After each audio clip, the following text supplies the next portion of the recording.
கல்யாண மாலை Sun TV வரன் அறிமுக படப்பிடிப்பில் டாக்டர் விஜயகுமார் அவரை அறிமுகப்படுத்துகிறோம்.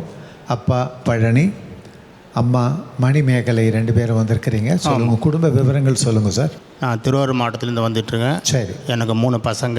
சரி. எனக்கு பெரிய பையன் தான் டாக்டர் படிச்சுட்டு ஓசூரில் வேலை பார்த்துட்ருக்காவில். சரி. நாங்கள் வந்து துளுவ வேலையாளர் சாதி. சரி. அதே கேஸில் இருந்தால் நல்லாயிருக்கும். முதலியாக இருந்தாலும் பரவாயில்ல. ஓகே. ஒரு நல்ல படித்த பொண்ணு, வேலையில் இருக்கிற பொண்ணு, அதே ஈக்குவலான படிப்புக்குள்ள பொண்ணு, அழகான பொண்ணாக ஓகே நாங்கள் விரும்புகிறோம். ரைட்டு. சொல்லுங்கம்மா, மருமகள் எப்படி வேணும்? எங்களுக்கு வந்து டாக்டர் மணமகளாக அமையணும்னு நான் விரும்புகிறேன். சரி. நல்ல குணவதியாகவும் நல்ல அழகு படைத்த பெண்ணாகவும் நாங்கள் விரும்புகிறோம். மற்றபடி வசதியெல்லாம் நாங்கள் ரொம்ப எதிர்பார்க்கல. ஓகே.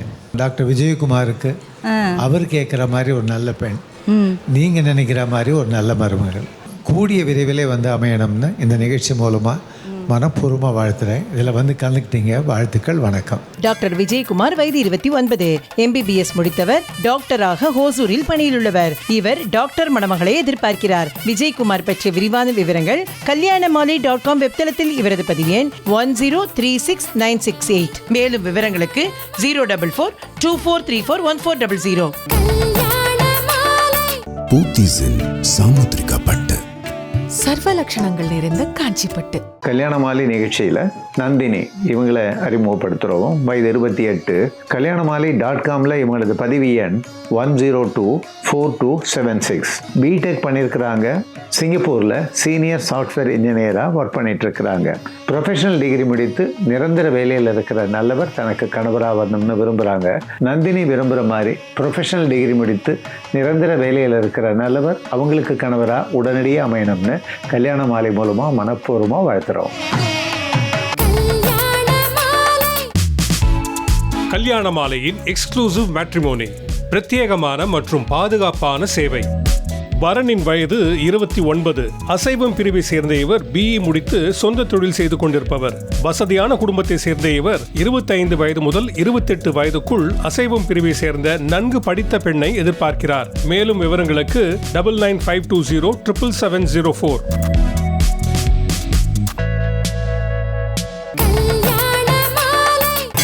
ஊர்கள் தோறும் நடைபெறும் கல்யாண மாலை திருவிழா நம்ம ஊர்ல கல்யாண மாலை. இன்று திருவாரூர் லட்சுமி மஹாலில் காலை 9 மணி முதல் அந்தந்த சமூகத்தினருக்கான கம்யூனிட்டி மீட்ஸ். வந்து பதிவு செய்யுங்கள். உங்கள் சமூகத்து வரன் தேடுவோரை சந்தித்து உங்கள் வீட்டு திருமணத்தை விரைவாகவும் எளிதாகவும் முடிவு செய்யுங்கள். மாலை 5 மணிக்கு நடுவர் திருமதி கவிதா ஜவஹர் தலைமையில் கலகலப்பான பொங்கல் சிறப்பு பட்டிமன்றம். தொடர்ந்து ஜனவரி 25 மற்றும் 26 தேதிகளில், அதாவது சனி மற்றும் ஞாயிறு தேதிகளில் சென்னை சேட்பட் ஸ்ரீ குச்சலாம்பாள் திருமண மண்டபத்தில். மேலும் விவரங்களுக்கு 9840891300 அல்லது 9840891500.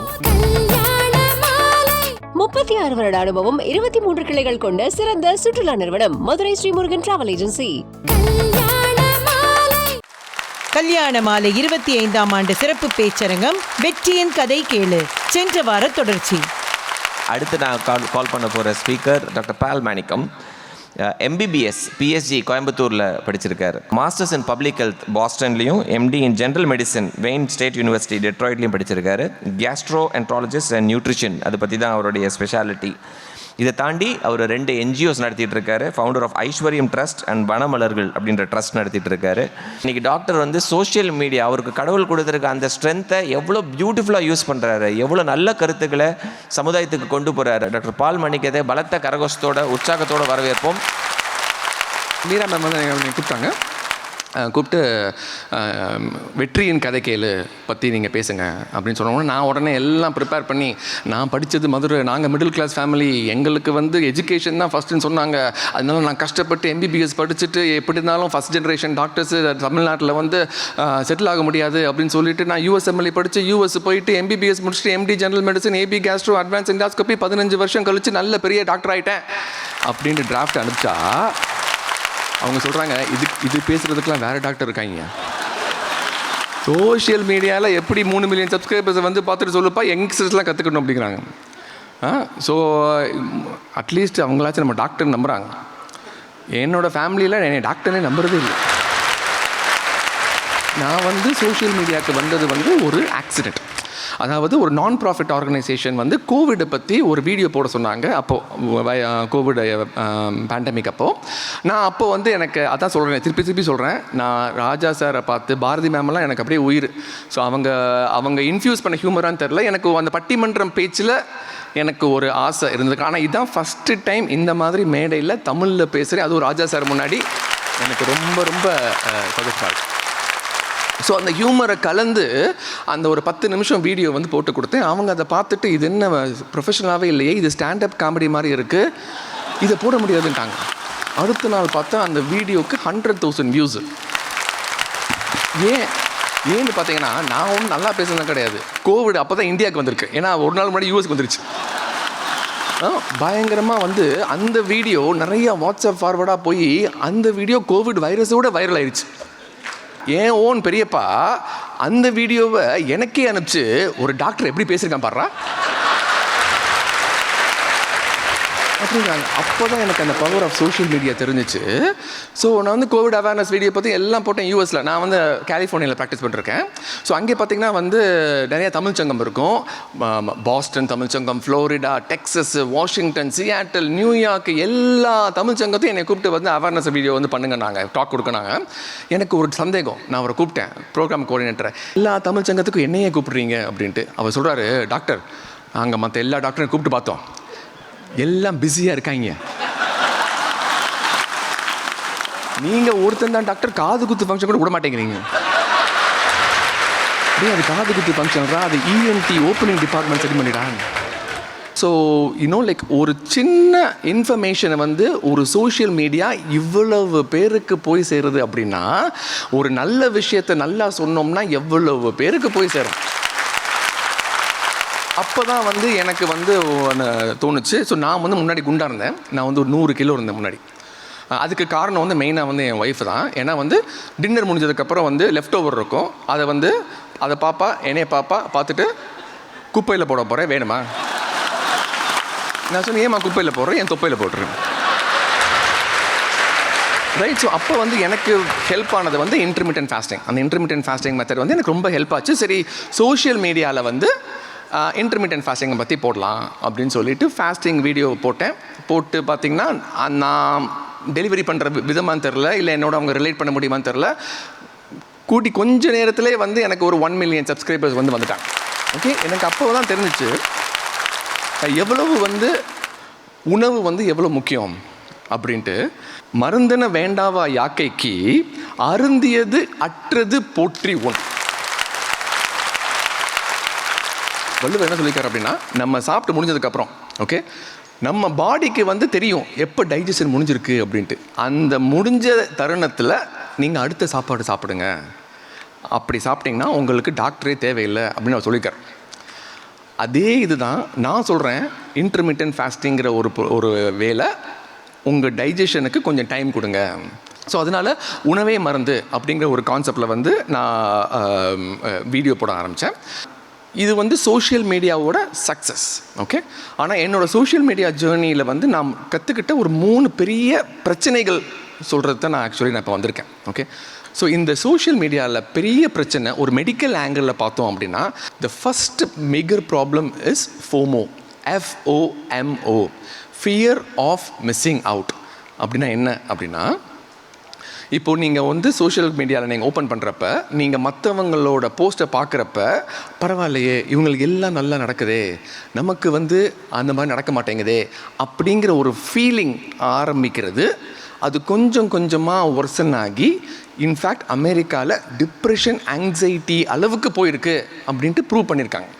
இதெல்லாம் வந்து இப்போது லாஸ்ட் ஒரு 10-15 வருஷமாக தான் ரொம்ப அதிகமாக இருக்குது. முக்கியமாக யங் அடலசன்ஸ்க்கு, இல்லை 15 வயசுலேருந்து 25 வயசு வரைக்கும்.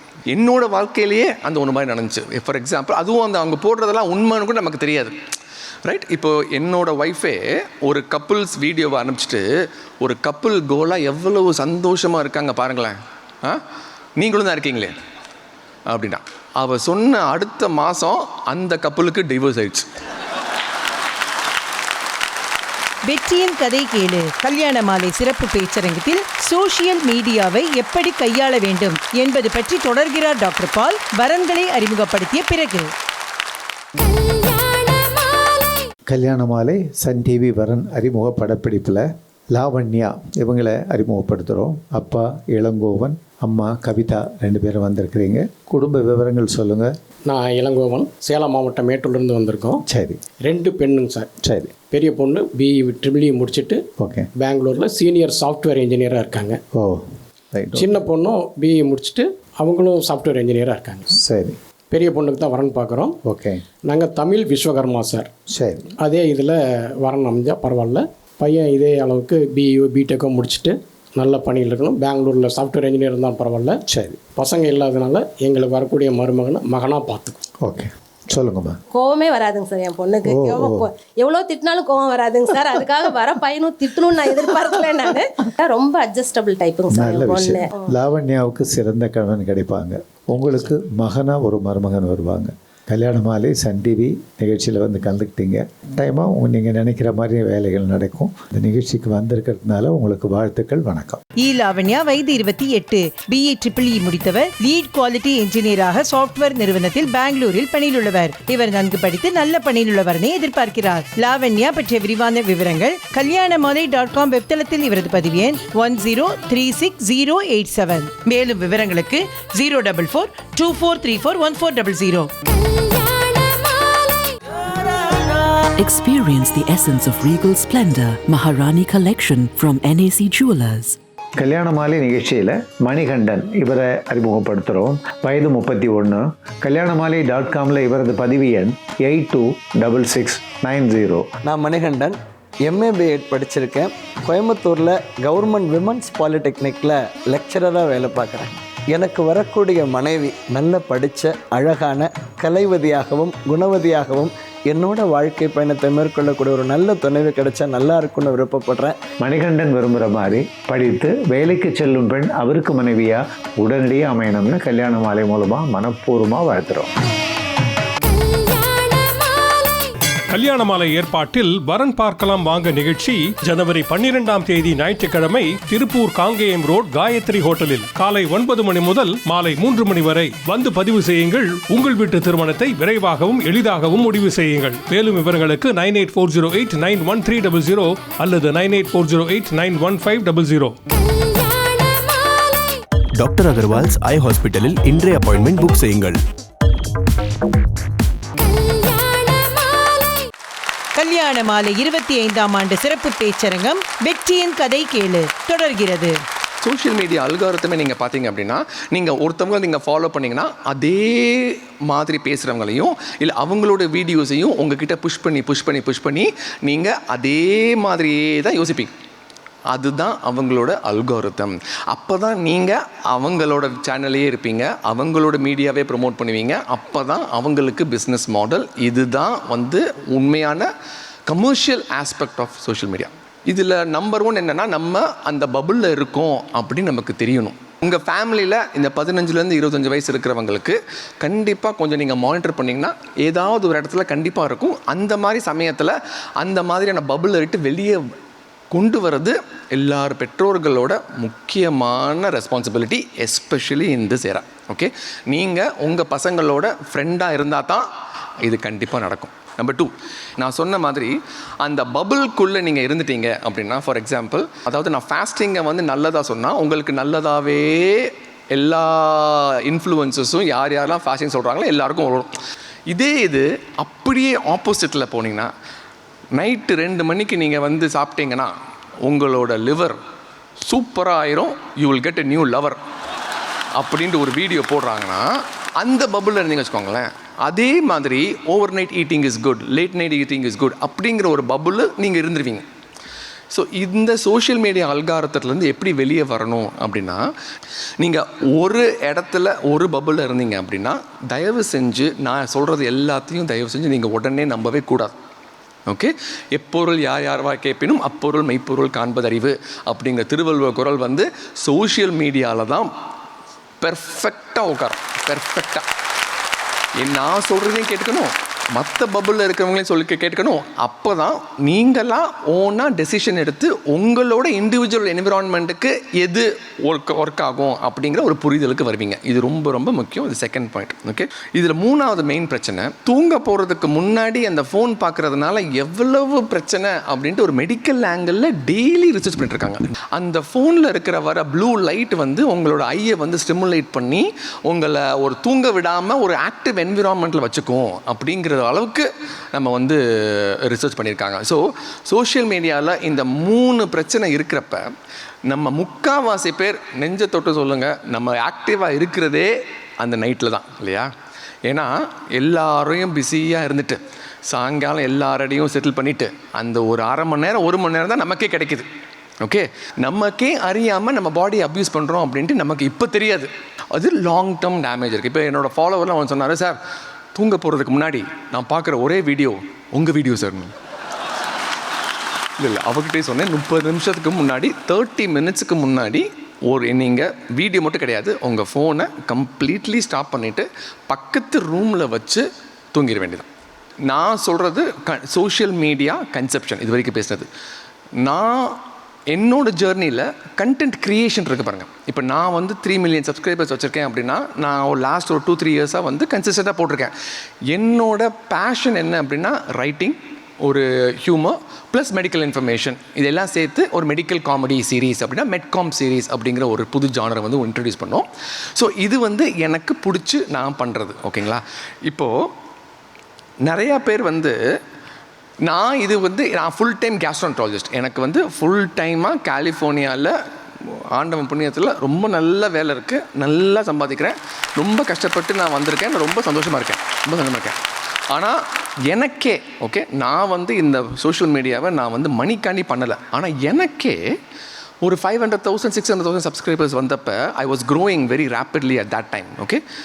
எனக்கே வந்து ஒரு ஃபேஸில் வந்து the subscriber base was not growing that much. My views were not that much. My videos were not getting seen by people. எனக்கே வந்து எப்படி வந்து வீடியோ ரீல்ஸை வந்து இன்க்ரீஸ் பண்ணலாம், என்னோடய வியூஸ் எப்படி இன்க்ரீஸ் பண்ணலாம், எப்படி வந்து ப்ரெசன்ஸை வந்து இன்க்ரீஸ் பண்ணலாம், வேறு விதமாக வந்து தம்ப்நெயில் போடலாமா, அதாவது பேசிக்கிட்டு இருக்கும்போதே அழுது உடைந்த டாக்டர் அப்படின்னு போட்டால் பெரிய வியூஸ் வருமோ அப்படின்னு நினச்சிட்டு இருக்கிறப்பயே அந்த ஐடியாவை தூக்கி இன்னொரு சேனல் போட்டான். அதுவும் என்னைய வச்சு அவங்க சேனல் என்னையை கூப்பிட்டு என்னை அள வச்சு அந்த தம்ப்நெயிலில் போட்டாங்க. ஓகே, ஸோ நான் அப்போ தான் யோசித்தேன், அந்த ஒரு இன்சிடெண்ட் வந்து எனக்கு உண்மையிலே it really made me understand it is how difficult it is to be in social media. Okay, எவ்வளோ பேர் யங் கிரியேட்டர்ஸ் இது ரெவென்யூக்காண்டி பண்ணுறாங்க. ஓகே, இது ரெவென்யூக்காண்டி பண்ணோம்னா எவ்வளவு ஸ்ட்ரெஸ் இருக்கும் அவங்களுக்கு. இவங்கெல்லாம் சும்மா 15 வயசு 25 வயசு இப்படி சக்ஸஸ்ஃபுல்லாக இருக்கிற எனக்கே இவ்வளவு மென்டல் பீஸை கொஞ்சம் பாதர் பண்ணுற மாதிரி இருந்துச்சு அப்படின்னா ஒரு 15-25 வயசில் இருக்கிற இவ்வளவு கண்டென்ட் போடுறவங்களுக்கு எவ்வளவு மென்டல் ப்ரெஷர் இருக்குன்னு கொஞ்சம் யோசிச்சு பாருங்க. அப்போ எனக்கு என்ன தோணுச்சு அப்படின்னா, அந்த நம்ம இது ஒரு இலக்கை நோக்கி ஓடிட்டுருக்காங்க, ஆனால் அது ஒரு இலக்கே இல்லை. இப்போ எனக்கு ஒரு 10 லட்சம் பேர் இருக்காங்க, அடுத்து 20 லட்சம் இருக்காங்க, இப்போ 30 லட்சம் இருக்காங்க, அடுத்து என்ன 1 கோடி 2 கோடி 3 கோடி 1.4 பில்லியன் சப்ஸ்கிரைபர்ஸ் இருக்காங்க. ரைட், இதில் இலக்கே இருக்காது. ஸோ இந்த மாதிரியான ஒரு சிச்சுவேஷனில் இப்போ புதுசாக கண்டென்ட் க்ரியேட்டர்ஸில் என்ன ஆகுது அப்படின்னு நான் கண்கூட பார்க்குறேன் அப்படின்னா, இதுதான் நம்மளோட ஃபுல் டைம் ஜாப், இதுலேருந்து பணம் வருது அப்படிங்கிற ஒரு கான்செப்ட் வந்துட்டாலே என்ன இன்ஃபர்மேஷன் நம்ம வெளியே போடுறோம் அப்படிங்கிற ஒரு அந்த குவாலிட்டி வந்து சிக்னிஃபிகண்ட்டாக கம்மியாகுது. என்ன போட்டால் மக்களுக்கு யூஸ் ஆகும் அப்படிங்கிற பார்க்காம என்ன போட்டால் நமக்கு வியூஸ் வரும், நம்மளோட ரெவென்யூ எப்படி ஜாஸ்தி ஆகும், நம்ம எப்படி ப்ரெசன்ஸ் பண்ணலாம், அந்த மாதிரியான டெண்டன்சி அவங்கள சொல்லி குத்தமே இல்லை. அந்த சோஷியல் மீடியா அல்காரிதம் அப்படி தான் இருக்குது. இது வந்து ஒரு பாதாள கிணறு மாதிரி. அந்த அளவுக்கு வந்து இந்த social media it can be an addictive for the content creators. இது ஒரு யங் கண்டென்ட் கிரியேட்டர் நீங்கள் பார்த்தீங்க அப்படின்னா, please make sure that there is a fine line between what I am saying. All your quality of the content should be honest. இப்போ நான் எப்படி practice பண்ணுறேன்னா, என்னோட பேஷண்ட், என்னோட ஒய்ஃப், என்னோட கிட்ஸ், என்னோட பேரண்ட்ஸ்க்கு நான் என்ன சொல்லுவேனோ அதே தான் நான் சோஷியல் மீடியா சொல்வேன். சோஷியல் மீடியாவை எப்படி கவனமாக கையாள வேண்டும் தொடர்கிறார் டாக்டர் பால் அடுத்த வாரம். இப்போல்லாம் வந்து ஒரு ரீல் போட்டு வச்சுக்கோங்களேன், ஒருத்தன் கமெண்ட் பண்ணுறான், டாக்டர் ரொம்ப போரிங்காக இருக்குது டாக்டர், ரொம்ப லாங்காக இருக்குது, கொஞ்சம் சுருக்கமாக சொல்லுங்களேன் அப்படிங்கிறான். டேய் ரீலே மொத்தமே 60 செகண்ட் தான்டா.